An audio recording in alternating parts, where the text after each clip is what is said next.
absolument brillant.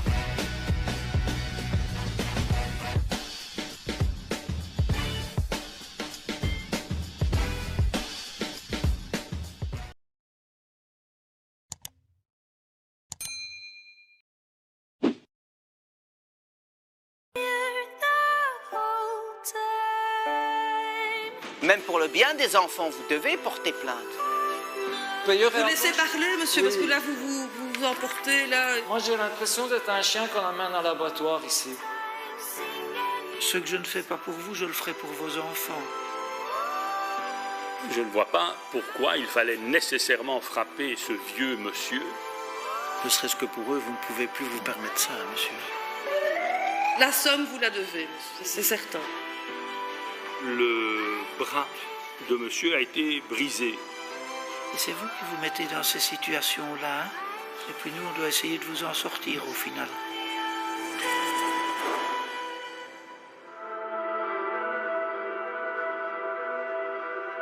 Bonsoir, merci de nous retrouver pour ce nouvel épisode de Face au juge, l'émission qui vous dévoile les coulisses de la justice. Nous allons vous ouvrir les portes de la justice de paix, du tribunal de police, mais aussi du tribunal correctionnel à Bruxelles. Et vous allez faire la rencontre d'une nouvelle juge de paix à Marché-nos-Ponts. Mais avant cela, nous avons eu encore une fois le privilège de poser nos caméras dans les bureaux des substituts du procureur du roi de Bruxelles pour suivre les auditions. C'est au parquet de Bruxelles que nous débutons la journée. Nous arrivons tôt le matin. Vous mettez au fond de la cellule? Nous ne savons pas quelles sont les auditions qui nous attendent, tout comme le procureur du roi Yacine Selika qui découvre les dossiers sur son bureau. À chaque dossier correspond une personne qui vient d'être arrêtée par la police, comme Myriam. Je suis le substitut Selika et c'est moi qui vais vous auditionner, madame. Ça va? Donc ce qu'on va faire, c'est qu'on va vous démenoter et vous allez vous asseoir sur la chaise qui est là. Ça va? Okay. La jeune femme de 31 ans aurait cassé le bras de son mari avec une barre de fer. Voilà, c'est vous là, madame. Je ne vous cacherai pas que vous êtes là pour un dossier très grave qui pourrait vous envoyer 5 ans en prison. Et je ne rigole pas. Alors, vous êtes marié avec monsieur Diennet en 1945. Donc, ce qui fait entre vous une différence d'âge d'environ 44 ans. Donc, votre mari pourrait être aussi votre grand-père. Vers 22 h, il y a eu une bagarre, un incident violent en famille. Et dans le cadre de cet incident, vous auriez donné à monsieur un coup de barre de fer au niveau de son bras. Monsieur a été emmené à l'hôpital et a le bras cassé. Donc le dossier est extrêmement grave. On était 50 cm plus haut, c'était la tête que vous fracassiez. Et là, vous seriez directement en prison. Voilà. Alors, madame, pouvez-vous m'expliquer, avec vos mots à vous, et de la manière la plus claire possible, ce qui s'est passé? Vers 15 h, je pense, je ne me rappelle plus trop. Il est venu me retrouver dans la chambre et il m'a demandé pourquoi j'ai pas dormi avec lui le soir. Après, il a commencé à dire comment je couche, comment je le trompe. Voilà. Myriam explique que c'est lors d'une crise de jalousie de son mari, persuadée qu'elle l'avait trompé avec une de leurs connaissances, que la dispute a éclaté. Ensuite, Je lui ai dit, qu'est-ce que tu peux dire comme ça? Ça, c'est pas possible. Comment tu peux dire que j'ai couché avec lui? Ok, j'accepte alors. J'ai couché avec lui. attends. Vous dites que vous avez tout nié, puis après vous avouez que vous avez couché. Après, j'ai voulu accepter, parler, parce que lui, il faisait que me dire ce qui n'est pas vrai. Bon, du coup, Mais c'est vrai que vous avez couché avec lui. Non. Voilà. Finalement, mais quoi, alors vous avez dit, ok, je l'ai fait comme pour le provoquer ou pour qu'il se calme ou quoi? Pourquoi vous avez dit ça? Puisqu'il a commencé à faire la colère, il a pris mes valises, il a pris les valises, il a mis dehors. Il commençait à s'énerver. Ok, et donc, monsieur était fâché, mais verbalement, quoi. Il hurlait, quoi. Il faisait sa crise de jalousie. Il hurlait. Après, c'est là qu'il a commencé à me donner des coups de poing dans la chambre. Oui. Après, maintenant, il est allé au salon, il a pris la TV, il l'a cassée. Et il vous a donné de gros coups de poing? Il m'a donné des coups de poing. Il m'a vraiment donné des coups de poing. Myriam affirme que c'est bien son mari qui a commencé à être violent avec elle, allant jusqu'à lui donner des coups de poing, tout ça devant un de leurs enfants de moins de 2 ans. Ensuite, Après maintenant, il est venu, il a commencé à... J'ai couru, je suis allée dans la douche. Après maintenant, je suis sortie. Il dit que pourquoi tu dis des conneries comme ça là?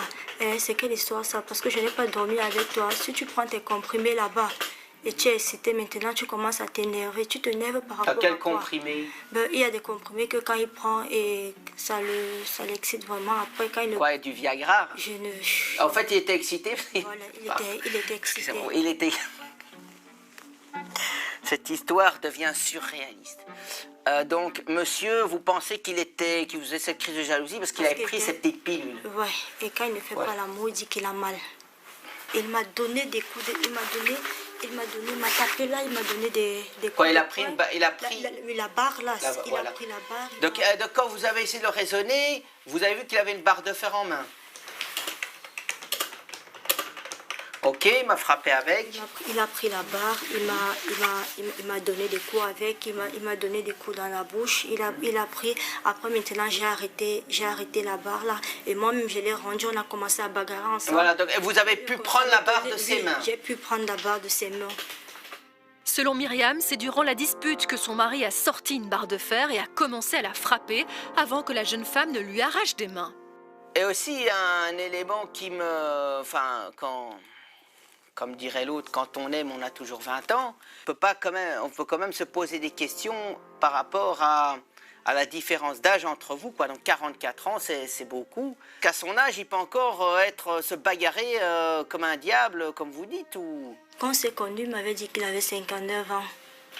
Quand on s'est connu. Oui. Bon, Et donc vous le connaissez depuis quand, monsieur? Depuis 2011. Quand on s'est connu, je ne savais même pas d'abord qu'il était marié, parce qu'il était marié. Est-ce qu'il y avait déjà eu des violences comme ça ou c'était l'amour fou? Plusieurs incidents, il demandait les excuses à chaque fois. Mais c'est la première fois que vous arrivez à un tel point. C'est vraiment grave. Quand on n'arrive pas à faire l'amour, il devient comme un fou. Myriam affirme que son mari devient violent lorsqu'elle se refuse à lui, en particulier lorsqu'il a pris des excitants. Mais pourquoi vous n'avez jamais porté plainte? Avec les enfants, moi je tiens...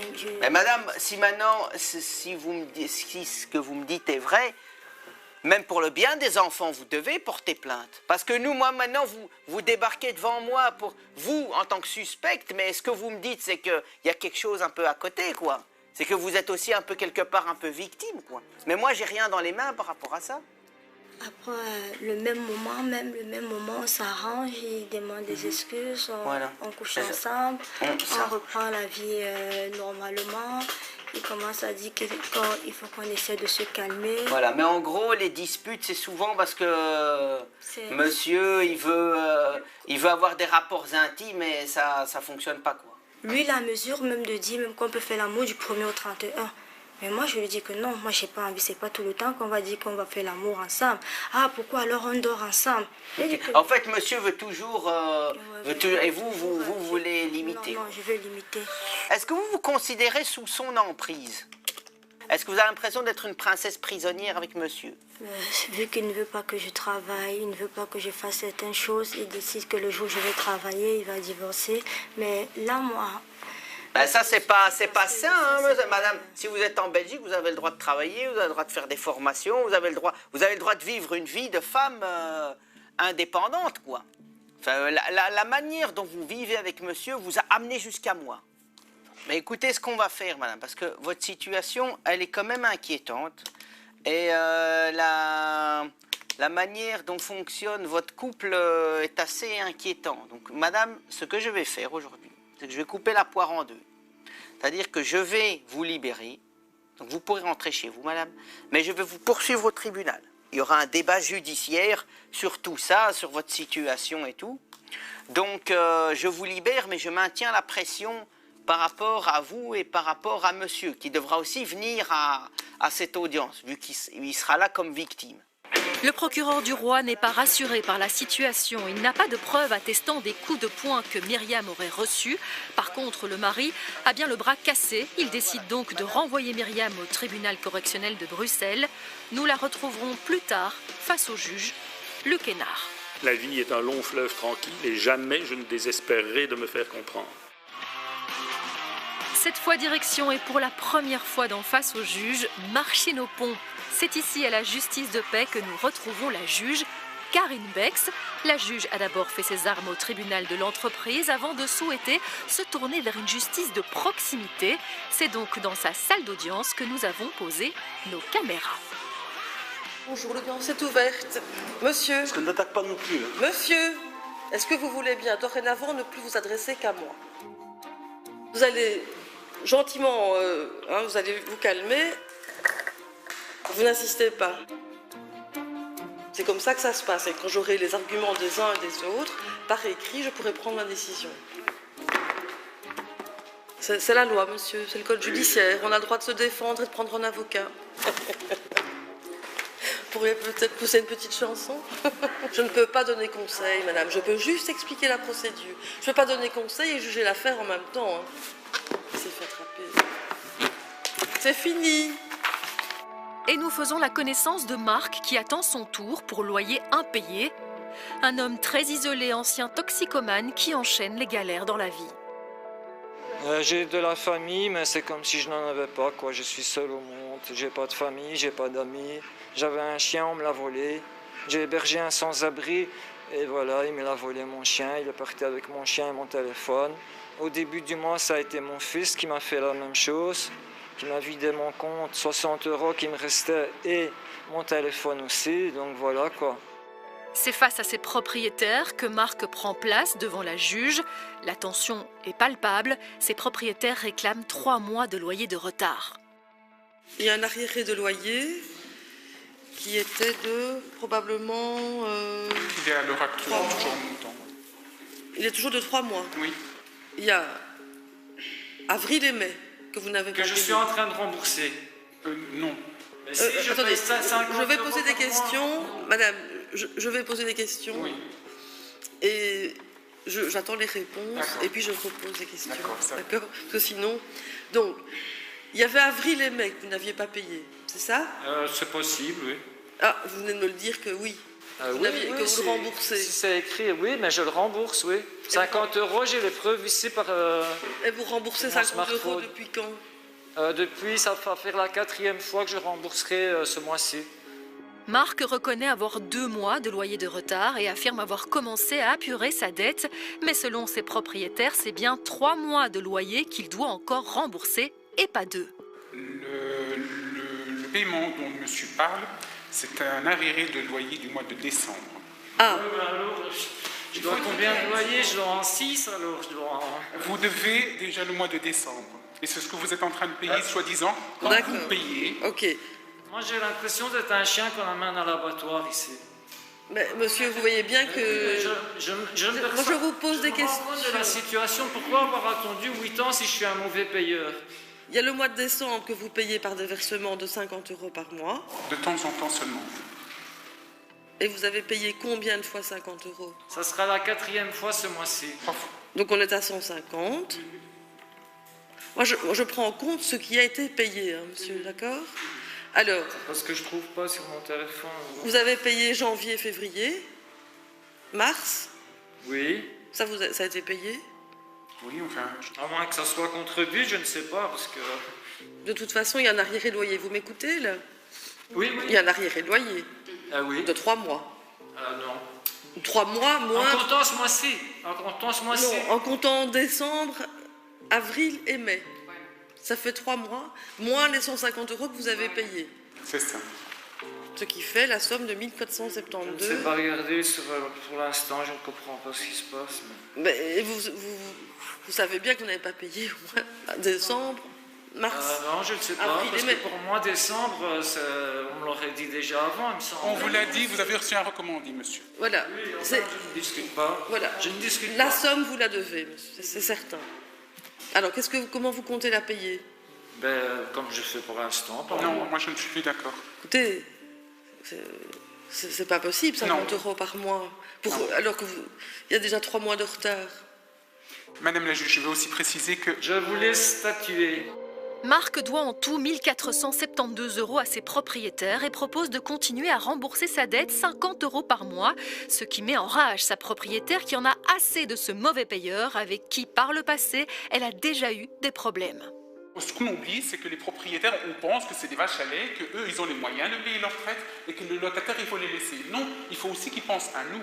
Nous aussi, on a des difficultés à payer. Quand eux ne payent pas le loyer, moi, j'ai des difficultés à payer ma retraite au niveau de la banque. Vous avez un prêt hypothécaire sur le... Donc moi, ça me pose beaucoup de problèmes. Vous êtes là depuis 2013. Oui, si j'étais un mauvais payeur... Vous laissez avant, parler, monsieur, oui. parce que là, vous emportez, là, et ça déborde. Hein. Bon. 2013, ça veut dire que ça fait 8 ans. Ça fait 50 000 €. Donc pendant 7 ans, vous avez payé. Ben oui. Correctement. Ça c'est bien. Oui, mais enfin bon, vous n'êtes pas venu devant le tribunal. On a fermé les yeux à ce moment-là. Fermer les yeux. Ouais. Monsieur a payé son loyer, j'imagine, puisqu'il n'y a pas d'arriéré pour cette période-là. C'est la première fois que vous venez. Monsieur, est-ce que vous pouvez proposer plus que 50 € par mois? Non. Non, il n'arrive même pas à payer le mois. Non. Est-ce que vous cherchez un autre logement moins cher? Je vais chercher s'il faut. Parce que manifestement, vous allez rentrer dans un processus où vous n'allez plus à payer ce loyer. Même, je vous dis, quand il y a des dégâts, c'est toujours ma faute, c'est la condensation. Je ne parle pas de ça, je parle du loyer, monsieur. Oui, d'accord. Parce que 50 € par mois, d'autant plus que manifestement, ça se répète. L'appartement est dans un état pitoyable. Parce que monsieur a un chien. Il n'a pas entretenu du tout. Non. Que les murs sont rongés par votre chien, ça c'est... Les murs sont rongés, vous n'êtes déjà venu chez moi, madame. Monsieur propose 50 € par mois. D'un côté, Marc souhaite rester dans son logement et rembourser ses dettes doucement. De l'autre, ses propriétaires veulent mettre fin au bail. Que va décider la juge? En attendant, nous retrouvons Marc à la sortie. Moi aussi, j'ai une vie et que voilà, je fais tout ce que je peux. Si je saurais rembourser 100 € par mois, je le ferais, car qui paye plus vite est plus vite tranquille, mais je ne saurais pas, je ne sais pas dire autre chose. Finalement, la juge ordonne l'expulsion de Marc, qui est condamné à rembourser ses arriérés de loyer.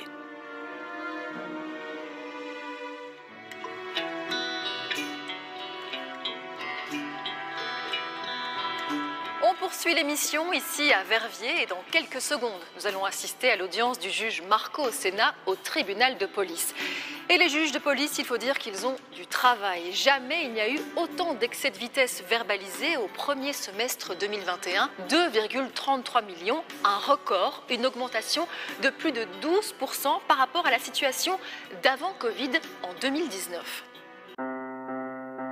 À Verviers, le tribunal de police attend les mauvais conducteurs, les usagers de la route qui ne respectent pas les limitations de vitesse et qui conduisent sous influence.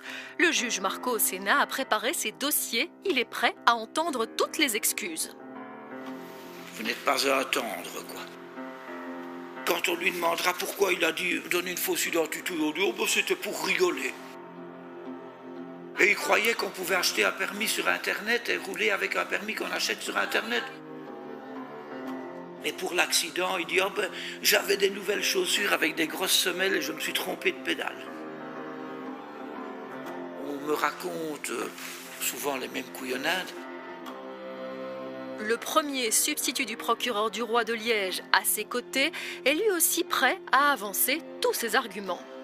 Moi, je demande que cette infraction soit sanctionnée et c'est de la chance que vous n'ayez pas eu de problème. Attendez, monsieur, vous parlez en même temps que moi, ça ne va pas. Stéphane, lui, a été flashé en excès de vitesse, 40 km/h au-dessus de la limite autorisée. Sa femme est également présente dans la salle. Donc, on vous poursuit pour avoir circulé à une vitesse corrigée de 122 km/h, là où la vitesse était limitée à 80. Vous avez un antécédent 2003, ça remonte à assez loin. C'était vraisemblablement de la vitesse au vu de... C'était une moto que j'ai vendue directement après. Alors, vous avez dit que vous vous rendiez en urgence dans une maison de repos. Oui, parce que je m'occupe de mes beaux-parents et de ma maman. Voilà, j'avais rendez-vous aussi et j'ai été distrait sur l'autoroute. Ça, c'est une première... Bon, c'est ce que j'ai répondu. Il y avait un matériel auditif que vous transportiez. Oui, parce que c'était le confinement et il fallait prendre rendez-vous. 5 minutes plus tard ou 5 minutes avant, ça ne changeait rien. si vous voulez, en quelque sorte. Vous étiez stressé. Voilà. Et... Mais j'étais énervé, distrait, d'une part. Voilà. Mais alors je viens devant vous, évidemment, pour vous signaler ceci. Pour vous signaler qu'il y a un problème de signalisation sur l'autoroute. Je suis enseignant, moi, à Don Bosco-Verviers, je donne des cours sur la sécurité, et avoir 40 km/h au-delà de la vitesse, c'est impossible en ce qui me concerne, honnêtement. Donc ça fait depuis que j'ai reçu le huissier... Je trompe alors. Ça, vous n'avez pas encore invoqué. Ben je l'invoque. Je l'invoque maintenant, parce que honnêtement, il y a vraiment une injustice. Alors, je suis face à la justice, face devant vous, j'aimerais bien être entendu. En tout cas, j'espère être entendu. La justice, à quel niveau, monsieur? Stéphane affirme que sur la voie rapide qu'il a empruntée, aucun panneau n'indiquait qu'il devait rouler à 80 km/h au lieu de 120. Il affirme avoir filmé le tronçon incriminé et n'en démord pas. Pardon? Je peux vous assurer en toute sérénité qu'il y a un problème de signalisation. Et justement, j'ai fait 2 films vidéo pour vous le prouver. Il consiste en quoi le problème de signalisation? J'ai pris l'autoroute à Orzival, près du Burger King. Dès qu'on monte sur l'autoroute, direction Dizon, et le radar était mis un peu plus loin à droite. Il n'y a aucun panneau de circulation indiquant qu'il faut rouler à 80. D'une part, j'ai la preuve ici sur mon GSM. Et d'autre part, dans mon véhicule, j'ai l'affichage instantané de la vitesse. Oui, mais c'est pas pour ça que vous respectez, hein? Oui, mais ceci. Le véhicule l'affiche, oui. Mais ça affiche 80 km/h dans la bretelle, et puis dès qu'on est sur l'autoroute, une autoroute 2 bandes avec une berne centrale, par définition, c'est 120 km/h. Et ça, sur mon pare-brise est indiqué aussi 120 km/h. Donc il y a réellement un problème de signalisation. Je ne viens pas ici pour faire le malheureux et dire que ceci, que cela, monsieur le juge. Réellement, il y a un problème de signalisation. Réellement. Vous pouvez demander, il y a des policiers qui ne savent pas me répondre, qui ne savent pas répondre à ma question, des moniteurs d'auto-école ne savent pas répondre à ma question, et tous ceux qui descendent, qui sont là, qui prennent cette autoroute-là, ils sont tous à 120. Vous pouvez faire le test vous-même, vous verrez. Et alors que c'est soi-disant 80 km/h, il y a vraiment un problème de circulation. Et si vous permettez... Non, je ne permets pas parce que vous n'êtes pas à la cause, madame. Dans un instant, Stéphane et son épouse ne vont pas se laisser démonter face au juge. Auront-ils les bons arguments pour le convaincre et éviter une amende et un retrait de permis pour excès de vitesse? Ah oui, depuis que j'ai eu le huissier qui est venu, la justice, ça ne va pas. Le juge sera aussi confronté à un homme condamné déjà 6 fois par le tribunal de police et à nouveau retrouvé imbibé d'alcool au volant. Paupières lourdes, congestion du visage, il bave. Et finalement, on va devoir vous menotter parce que vous êtes un peu incontrôlable. Ensuite, nous retrouverons Myriam, accusée d'avoir cassé le bras de son mari avec une barre de fer lors d'une dispute. Je ne vois pas pourquoi il fallait nécessairement frapper ce vieux monsieur, et il a suffi d'un coup pour qu'elle lui casse le bras.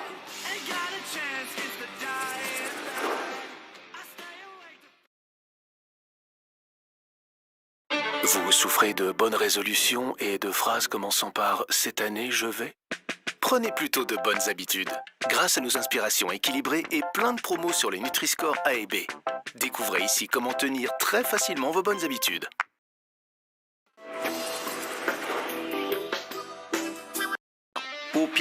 Réellement, vous pouvez demander, il y a des policiers qui ne savent pas me répondre, qui ne savent pas répondre à ma question, des moniteurs d'auto-école ne savent pas répondre à ma question, et tous ceux qui descendent, qui sont là, qui prennent cette autoroute-là, ils sont tous à 120. Vous pouvez faire le test vous-même, vous verrez. Et alors que c'est soi-disant 80 km/h, il y a vraiment un problème de circulation. Et si vous permettez... Non, je ne permets pas parce que vous n'êtes pas à la cause, madame. Dans un instant, Stéphane et son épouse ne vont pas se laisser démonter face au juge. Auront-ils les bons arguments pour le convaincre et éviter une amende et un retrait de permis pour excès de vitesse? Ah oui, depuis que j'ai eu le huissier qui est venu, la justice, ça ne va pas. Le juge sera aussi confronté à un homme condamné déjà 6 fois par le tribunal de police et à nouveau retrouvé imbibé d'alcool au volant. Paupières lourdes, congestion du visage, il bave. Et finalement, on va devoir vous menotter parce que vous êtes un peu incontrôlable.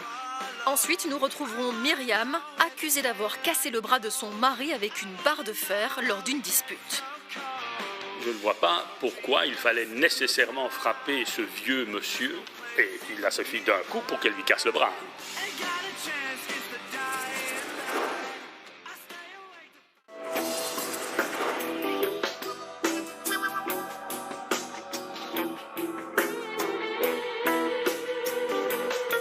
Je vous retrouve toujours ici à Verviers pour suivre l'audience au tribunal de police et nous suivons l'audience de Stéphane qui a été flashé 40 km/h au-dessus de la limite autorisée. Mais Stéphane affirme qu'il n'y avait aucun panneau qui indiquait la limite à 80 au lieu des 120 km/h et il a même une vidéo pour prouver sa bonne foi. Sur mon pare-brise est indiqué aussi 120 km/h. Donc il y a réellement un problème de signalisation. Je ne viens pas ici pour faire le malheureux et dire que ceci, que cela, monsieur le juge. Réellement, il y a un problème de signalisation. Réellement. Vous pouvez demander, il y a des policiers qui ne savent pas me répondre, qui savent pas répondre à ma question, des moniteurs d'auto-école ne savent pas répondre à ma question, et tous ceux qui descendent, qui sont là, qui prennent cette autoroute-là, ils sont tous à 120. Vous pouvez faire le test vous-même, vous verrez. Et alors que c'est soi-disant 80 km/h, il y a vraiment un problème de circulation. Et si vous permettez... Non, je ne permets pas parce que vous n'êtes pas à la cause, madame. J'étais passagère, donc... Pardon? Je dis j'étais passagère, c'est ça que je... Vous étiez passagère, mais je ne vous ai pas encore cité comme témoin. Non. D'accord. Mais je vous en prie. Puis il est grand assez pour se défendre tout seul. Oui, mais... Je sais, mais c'est vraiment quelque chose qui me prend à cœur. Ah oui, depuis que j'ai eu le huissier qui est venu, la justice, ça ne va pas, ça ne va pas. Le huissier qui est venu, allez, j'ai un huissier qui vient à la maison, je suis en visioconférence avec mes élèves, un huissier. Ben forcément, il vient vous porter une provocation. Oui, il jette le document. Un huissier qui vient donc... Je dis, monsieur, de quoi s'agit-il? Vous ne savez pas lire? Qui me dit, je vous conseille de prendre un avocat. Attendez, je ne sais pas s'il a été plus ou moins courtois. Voilà, il n'était pas là. Moi, je trouve que c'est quand même. S'il n'a pas été courtois, c'est regrettable parce que même s'il est payé pour faire le facteur, il peut faire un facteur souriant ou à tout le moins un facteur poli. Maintenant, moi, je ne suis pas là pour apprécier cela. Je ne peux pas vous dire il s'est bien comporté, il s'est mal comporté, et ça ne change rien à l'infraction éventuelle. Donc on va entendre ce que monsieur le procureur du roi a à dire, et puis si vous avez quelque chose à ajouter, vous aurez la parole pour vous défendre après avoir entendu le réquisitoire. Merci. D'abord, quand on verbalise, on vérifie que la signalisation est en ordre. Et donc, manifestement, ce jour-là, elle est en ordre. Donc, chaque fois qu'on verbalise, avant de verbaliser, et je dirais qu'à l'endroit, c'est plus que partout ailleurs en ordre. Pourquoi? Parce qu'à une époque, et jusqu'au 11 mars 2020, il y avait un problème de signalisation que l'on a rectifié. Et donc, c'est pour cela que je dis, s'il y a bien un endroit où je peux affirmer que la signalisation était en ordre, c'est à cet endroit-là, puisqu'elle ne l'a pas été à un moment, et que ça a créé une série de classements sans suite. Et donc, de ce point de vue, je crois que les choses sont claires. Pour le procureur du roi, il ne fait aucun doute que la signalisation était correcte au moment où Stéphane a été flashé, car à une époque, le tronçon avait effectivement posé problème et cela avait été réglé depuis. Il demande 320 € d'amende et 8 jours de retraite permis. Voilà, mais je vois que vous n'êtes pas d'accord. Ben non, je ne suis pas d'accord. Pardon? Ben non, je ne suis pas d'accord. En plus, je m'occupe de mes beaux-parents, donc je suis le seul à pouvoir m'occuper de mes beaux-parents. Mon épouse ne conduit pas. Premièrement. Deuxièmement, je voudrais bien vous montrer la vidéo, monsieur le juge. Montrez-moi la vidéo, monsieur. Parce que, franchement... Vous restez quand même calme, hein, ça ne sert à rien. Oui, mais... Les verbalisateurs ont fait des constatations aussi. Oui, mais elle a été prise quand, votre vidéo? Il y a 3 semaines, un mois, mais les faits qu'on vous reproche, c'est le 24 mai 2020. Ce n'est pas la même chose. Il y a eu à l'époque une signalisation spécifique en raison d'un manque d'adhérence de la chaussée. C'est comme si vous disiez à cet endroit-là il pleut en mai 2020 et vous produisez une photo de 2021. Ça ne prouve rien du tout. Voilà, enfin vous pouvez reprendre place, monsieur. Pour le juge, la vidéo de Stéphane n'est pas une preuve pour le tribunal. Au moment où il a été flashé, le tronçon avait bien été mis à 80 km/h au lieu de 120, car la chaussée était mauvaise avant que des travaux ne soient effectués. C'est bien Stéphane qui n'aurait pas vu les panneaux. Monsieur le juge, vous permettez? Non, madame, je ne permets pas. Mais je présume que l'autre vidéo est aussi de 3 semaines, un mois. Oui. Elle n'est pas du 20 mai, ben oui, mais donc elle ne sert à rien. Vous m'auriez amené une vidéo en me disant je l'ai faite le jour des faits. On dit tiens, c'est étonnant parce qu'à ce moment-là, la signalisation était en ordre, mais on aurait pu l'examiner et se poser les questions. Monsieur le juge, en rentrant ce soir, si vous avez l'occasion, ou demain ou après, faites-moi le plaisir de monter sur la bretelle d'autoroute à Orzival. Mais je sais bien que la signalisation n'y est plus. La signalisation n'y est plus puisque c'était une limitation spécifique en raison d'un manque d'adhérence de la chaussée. On a réalisé les travaux et après réalisation des travaux, d'ailleurs ils ont bien embêté tout le monde ces travaux-là parce que ça a généré des bouchons à perte de vue. Eh bien après la réalisation des travaux, on a évidemment supprimé cette signalisation spécifique et il ne reste plus qu'un tronçon à 100 km/h dans la partie la plus sinueuse, autrement on est à 120. C'est normal. Non, c'est toujours. Non. Enfin... Pardon? Mais oui, j'ai bien compris que vous n'étiez pas d'accord. Non, je ne suis pas d'accord. Vous m'avez entendu, mais vous ne m'avez pas... Pas écouté. Voilà. C'est dommage que vous ayez ce sentiment-là. Passez néanmoins une excellente journée. Au revoir. Au revoir. Au revoir, madame. Au revoir, messieurs, madame. Malgré ces explications, Stéphane repart bien avec une amende de 200 € et 8 jours de retraite permis. C'est au tour de John de prendre place, arrêté en état d'ivresse. Alors, 0,73 mg. Les verbalisateurs vont vous contrôler parce qu'ils vous suivent, vous êtes en camionnette, et on constate que vous avez un comportement routier qui est un peu interpellant. Vous accélérez, puis sans raison particulière, vous ralentissez, puis vous accélérez de nouveau. Donc ils se disent, il y a quelque chose qui ne va pas. Et effectivement, quand ils contrôlent, ils se rendent compte de ce qui ne va pas. Et ils se rendent compte qu'au moment où on vous invite à vous arrêter, vous voulez engager la première, mais vous ne débrayez pas. Et comme vous ne débrayez pas, votre voiture, elle suffoque un petit peu. Vous faites non de la tête. Non, parce que... Vous dites, non, j'ai quand même pas pu me comporter comme ça, ou non, c'est pas vrai? Non, je me suis arrêté. Parce que, je dis pas que vous vous êtes pas arrêté. Ils ont mis les gyrophares, ils n'ont pas mis la seringue, j'avais pas de place pour m'arrêter, j'étais au milieu de la route. Oui. Au moment où je me suis mis sur le côté... Oui, mais là, vous n'avez pas débrayé. J'ai coupé de moi-même, parce que c'est... La police demande toujours, en cas de contrôle, de couper le contact et couper le moteur. Donc je l'ai fait de suite et j'ai mis mes clés sur le tableau de bord. Bon, on va constater qu'il y a une forte odeur d'alcool dans l'habitacle, qu'il y a des canettes vides dans les vides-poches de portières. Et puis, vous devenez agressif. On vous dit de rester dans le véhicule, vous voulez en sortir du véhicule. Et finalement, on va devoir vous menotter parce que vous êtes un peu incontrôlable. Mais enfin, il y a quand même un comportement au volant qui semble indiquer que vous n'avez plus le contrôle permanent de vos actes. Vous n'avez plus le contrôle de votre véhicule, vous conduisez de façon assez bizarre, raison pour laquelle, du reste, on vous contrôle. John a expliqué aux agents de police qu'il avait bu 3 vodkas et 2 bières avant de prendre le volant, lui qui a déjà de gros antécédents. Alors, si condamnation de police, c'est pas indispensable non plus au palmarès. Je n'ai plus noté quoi, mais vitesse, alcool aussi. Défaut d'immatriculation, rébellion au tribunal correctionnel, immatriculation, ivresse en 2004, je l'avais dit, roulage, défaut d'assurance. Vous faites quand même un petit peu le tour. Mais j'ai eu beaucoup on commence en 1999, hein.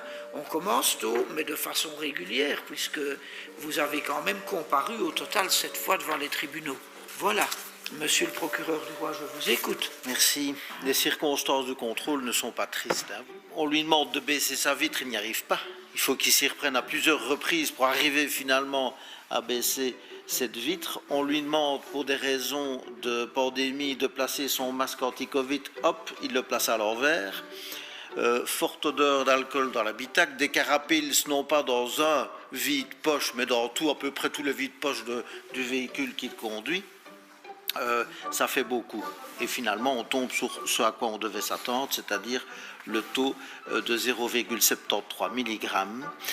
On oblige les gens à rester dans le véhicule. Lui n'entend pas du tout les choses de cette manière et de cette oreille. Et donc, finalement, on devra lui placer les menottes. Les signes d'ivresse manifestement ivres. Alors, paupières lourdes, très distendues, congestion du visage. Il bave. transpiration, agressivité anormale, on vient de le dire, la laine sent manifestement l'alcool, vêtements dérangés, il titube, marche les jambes écartées. Le procureur du roi, en raison des lourds antécédents, est sévère.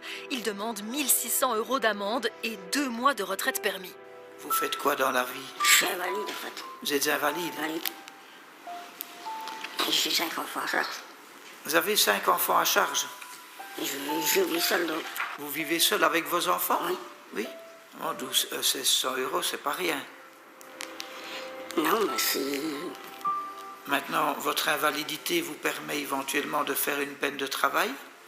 À l'heure actuelle, non, parce que je dois me faire opérer de la jambe, parce qu'en fait, j'ai un cancer incurable, et la chimiothérapie plus les anti-inflammatoires ont fait comme, ça s'appelle une ostéochondrose. J'ai déjà été opéré de la jambe droite, donc de la hanche qui était remplacée par une prothèse. On doit faire la même chose de la jambe gauche. La peine de travail, ça me paraît largement compromis. C'est impossible, je comprends bien. Par ailleurs, allez lui coller 1600 € avec 5 enfants à charge, même avec les allocations familiales. Au niveau de l'allocation d'handicapé, vous percevez combien, monsieur? 1700. Combien? 1700. 1700. Et vous avez en allocation familiale? 1100. 1100. 1100. Ça vous fait 2800. Oui. On vivra 6. Et vous avez un loyer? Oui, 600 €. 600 aidés.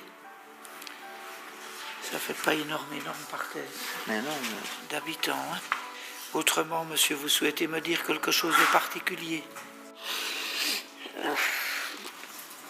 Les faits sont là, donc que je vais accepter ce qui va m'arriver maintenant. Bien. Ne serait-ce que pour eux, vous ne pouvez plus vous permettre ça, hein, monsieur. Oui, vous n'avez ni les moyens, ni le temps, ni la santé pour tout ça. Non. Sans permis, vous allez faire quoi? Oh, ça va être très difficile. Et c'est vous qui vous mettez dans ces situations-là. Ouais, hein? Et puis nous, on doit essayer de vous en sortir au final. Je comprends. Et autrement, depuis 2008, il n'y avait rien eu à part cet excès de vitesse. Ce que je ne fais pas pour vous, je le ferai pour vos enfants. Oui. Tout le monde peut avoir des problèmes dans sa vie. Hein? Et je conçois que votre situation est loin d'être facile.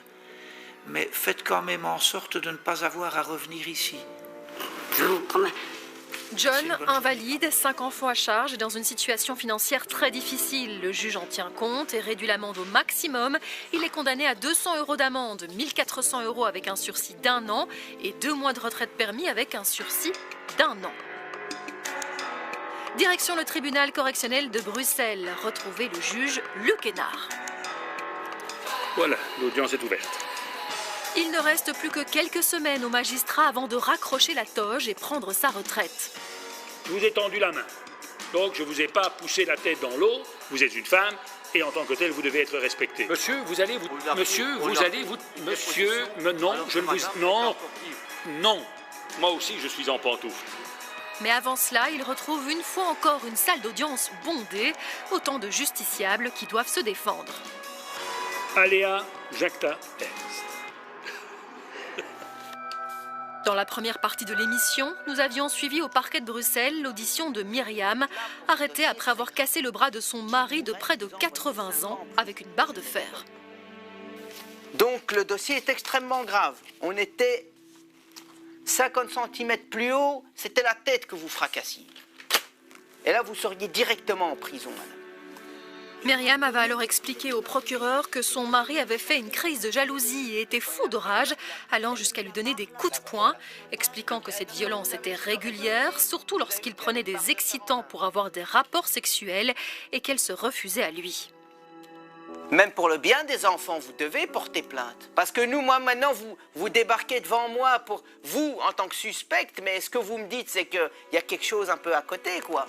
Myriam doit à présent se défendre face au juge. Exceptionnellement pour des raisons sanitaires, elle se place à gauche sur le banc réservé normalement aux victimes. Alors, chère madame, vous savez pourquoi vous êtes là. Quelle est votre position aujourd'hui, vous contestez les faits ou vous admettez les faits qu'on vous reproche? Tout ce qu'on a dit, je n'ai pas nié les faits, mais sauf que je me défendais par rapport au coup qu'il m'a donné. Parce que cette barre de fer, là, c'est lui qui a pris ça pour me taper avec. Et du coup, je l'ai arraché parce que lui, quand il m'a frappé, ça m'a blessé et j'ai arrêté ça et je me suis défendue avec. Oui, vous êtes fort défendu, puisque, est-ce que je me trompe en disant que le bras de monsieur a été brisé? Il y a aussi des coups de poing qu'il m'a donnés et j'esquivais aussi. Bon, parmi ça aussi, je l'esquivais. Oui. C'est pas uniquement cette barre de fer. Parce que enfin, vous y êtes pas allé de main morte, hein, quand même. Non, je suis... Alors, vous dites maintenant ce que vous dites. Vous avez moins dit durant l'enquête, c'est qu'en réalité, c'était plus ou moins une défense, puisque apparemment le motif était un motif de relations intimes et de médicaments que prend l'intéressé pour être particulièrement performant dans le domaine que nous imaginons. Il n'aime pas trop quand vous vous refusez à ses avances, c'est vous qui le dites bien, mais il n'en demeure pas moins que quand vous dites aujourd'hui que vous vous êtes simplement défendu, mais en tout cas le résultat, c'est que lorsque monsieur va au commissariat, d'abord il ne souhaite pas déposer plainte contre vous, hein, première constatation, mais il n'en demeure pas moins que lorsque vous avez pris la barre de fer et que vous l'avez utilisée pour le frapper, là vous lui avez carrément cassé le bras. Voilà. Et aujourd'hui, vous dites, vous vous êtes simplement défendu. Je ne me suis pas rendu compte de ça parce que nous étions en train de bagarrer, il était en train de me donner des coups de poing. Il a pris cette barre de fer, il m'a frappé avec, je me suis blessée au sang. J'ai essayé d'arrêter cette barre de fer aussi pour frapper avec. Myriam réaffirme avoir simplement voulu se défendre après avoir reçu des coups de poing. C'est son mari qui s'est saisi en premier de la barre de fer, qu'elle lui aurait ensuite arraché des mains pour le frapper. Aujourd'hui, quelle est la situation? Il y a des petits soucis, mais ça va. Nous sommes il y a là, des il n'y a petits pas de soucis. problème. Il y a des petits problèmes de temps en temps, toujours des petits problèmes de couple, mais ça va. Pour le moment, ça va. C'est un peu paradoxal, hein, parce que si vous avez quelqu'un qui est aussi violent avec vous, qui crée une réaction tout aussi violente de votre part, comment expliquez-vous que vous restez finalement ensemble? Nous sommes ensemble, on tient l'un de l'autre, il y a les enfants. Eh bien, je vais entendre ce que souhaite me dire Monsieur le procureur du roi. Je vous remercie, Monsieur le Président. Je vous en prie. Voilà. Madame est devant vous, Monsieur le Président, pour un dossier de coups et blessures. Et j'ai également repris la circonstance aggravante qu'il s'agissait d'une personne vulnérable, vu que monsieur est né en 1945. Donc, c'est un couple où il y a une différence de 44 ans entre monsieur et madame. Et le jour des faits, bien, on a frôlé le drame. On a frôlé le drame. Donc, une dispute. Monsieur... qui, semble-t-il, avait pris certaines pilules qui le rendaient très ardent, a fait une crise de jalousie à madame. Et selon les dires de madame, mais ce qu'elle m'a dit dans mon bureau, donc il m'a frappé avec et j'ai pu lui prendre la barre de fer des mains. Voilà, donc il n'y avait plus de danger par rapport à cette arme que monsieur aurait, selon elle, utilisée durant la dispute.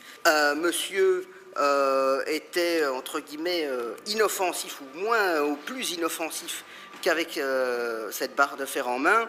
Et madame lui a quand même asséné un coup qui lui a fracturé le bras.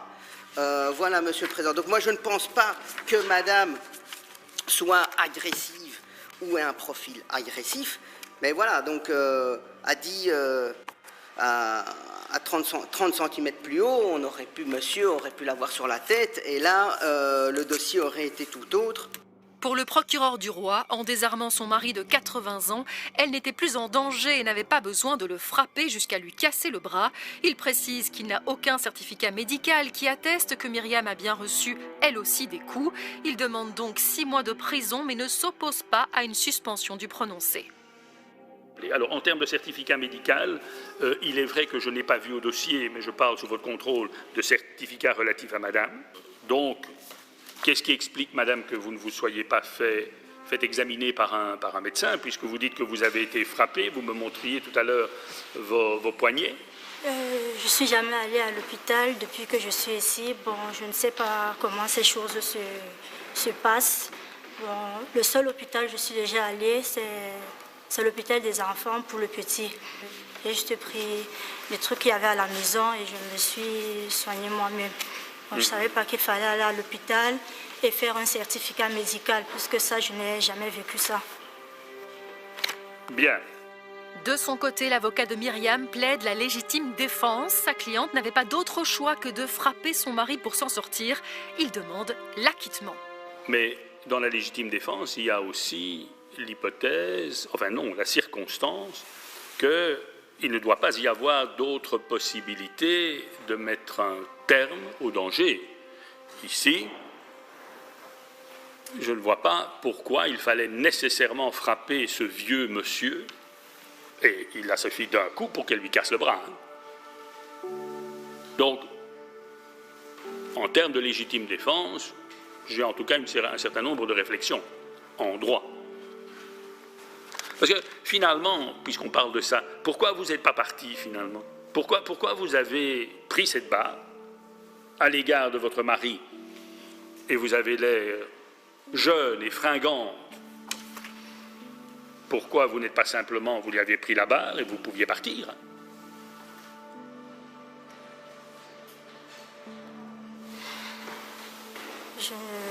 Pardon? En fait, je ne sais pas, parce que là, même en arrachant la barre, là, il était toujours en train de me donner des coups de poing. Bien. Eh bien, madame, je vais réfléchir à tout ça et je vous ferai part de ma décision, madame. Excusez-moi, monsieur le président. J'aurais bien voulu faire une petite réplique. Excusez-moi, monsieur le procureur du roi, bien sûr. Voilà. Donc, évidemment, monsieur le président, moi, je ne suis pas d'accord avec l'avocat de madame par rapport à la légitime défense. Et vous avez un peu décortiqué mon raisonnement, monsieur le président. Pas d'alternative, moi, je ne suis pas d'accord. Madame avait réussi à prendre possession de cette barre. Elle aurait très bien pu la balancer ou partir avec. Voilà. Et deuxième chose, moi je ne suis pas d'accord non plus par rapport à la proportionnalité de l'attaque de madame. Donc voilà, donc pour monsieur le procureur du roi, pour mon office, la légitime défense, les conditions de la légitime défense ne se rencontrent pas dans ce dossier. Je rassure, maître, que dans le cadre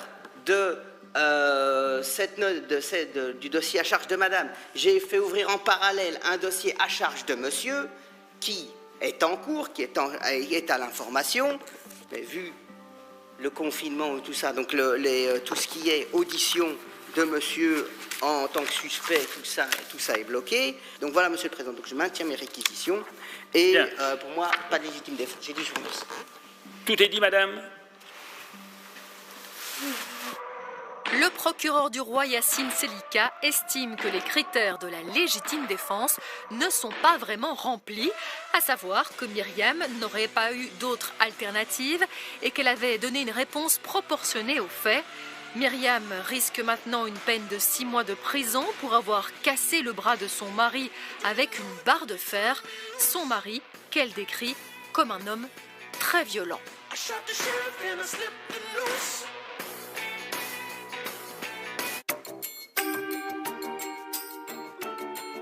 Le juge a finalement décidé d'acquitter Myriam. Il a estimé qu'elle n'avait pas eu d'autre choix que de frapper son mari pour se défendre. C'est la fin de notre émission. Merci de nous avoir suivis. Merci d'avoir été au rendez-vous de Face au juge. Je vous retrouve dimanche prochain pour un nouvel épisode.